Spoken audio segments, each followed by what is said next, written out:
नमस्कार, निष्कर्ष भारत देख रहे हैं आप। आपके साथ मैं स्नेहा गुप्ता। आपको बता दें, बिहार लोकसभा चुनाव खत्म हो चुके हैं और पूरे देश में जिस तरीके से चुनाव के माहौल में, जहां एक तरफ भारतीय जनता पार्टी अकेले दावा कर रही थी कि इस बार हम 300 पार 400 पार के बड़े बड़े नारे लगा रही थी, इस बार भारतीय जनता पार्टी के हाथ में 300 पार भी नजर नहीं आया। जहां एक तरफ भारतीय जनता पार्टी ने पूरे देश में 240 सीटें लाई हैं और अब सरकार बनाने के लिए उन्हें मुख्यमंत्री नीतीश कुमार की बहुत ज़्यादा आवश्यकता है। इसके साथ ही आपको बता दें कि टीडीपी और जेडीयू पर निर्भर होना पड़ेगा प्रधानमंत्री नरेंद्र मोदी को, क्योंकि तभी जाके सरकार बनेगी। जहां एक तरफ जो बड़े बड़े वादे थे वो विफल होते हुए नजर आए हैं। इसी बीच अगर आपको बताएं हम कि चुनावी माहौल में सबसे ज़्यादा बटन जो है वो ईवीएम पे दबाए गए हैं उस चीज़ों पर जिसमें कोई प्रत्याशी नहीं थे, यानी कि नोटा पर सबसे ज़्यादा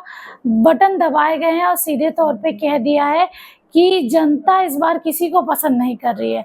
नोटा तब दबाया जाता है जब आपको कोई भी उम्मीदवार पसंद ना हो और आप नहीं चाहते इनमें से कोई एक जीते। लेकिन इस बार चुनावी माहौल में नोटा को भी बहुत ज़्यादा वोट मिले हैं और सीधे लोगों ने बता दिया है कि हमें इस बार कोई भी प्रत्याशी पसंद नहीं। आपको पता है कि हालांकि एनडीए गठबंधन तीसरी बार केंद्र में सरकार बनाने में सफल रही है। एनडीए 7 जून को सरकार बनाने का दावा पेश करेगी, लेकिन इस बार लोकसभा चुनाव में जनता ने नोटा को खूब पसंद किया है। लोकसभा चुनाव में एनडीए और इंडिया गठबंधन के नेताओं के बीच सीधी टक्कर देखने को मिली, वहीं बसपा तीसरे स्थान पर रही।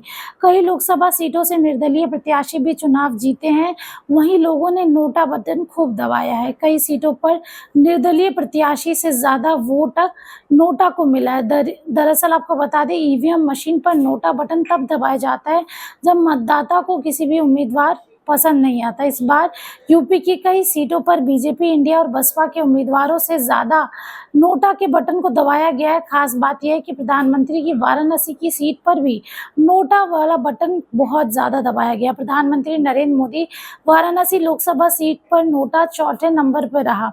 वाराणसी में पीएम मोदी समेत कुल 7 उम्मीदवार मैदान में थे, जिसमें से आपको बता दें कि नोटा को 8,480 वोट मिले हैं और सबसे ज्यादा बटन भी दबाया गया। राजनाथ सिंह की लखनऊ सीट पर लोगों ने नोटा का बटन भी जम के दबाया है। यहाँ नोटा को 7,350 वोट मिले।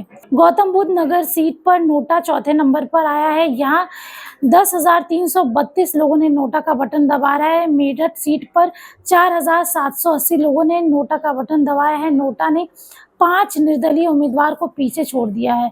बरेली सीट पर 10 निर्दलीय प्रत्याशियों को पीछे छोड़ते हुए नोटा चौथे नंबर पे है। यहाँ 6,260 लोगों ने नोटा दबाया है।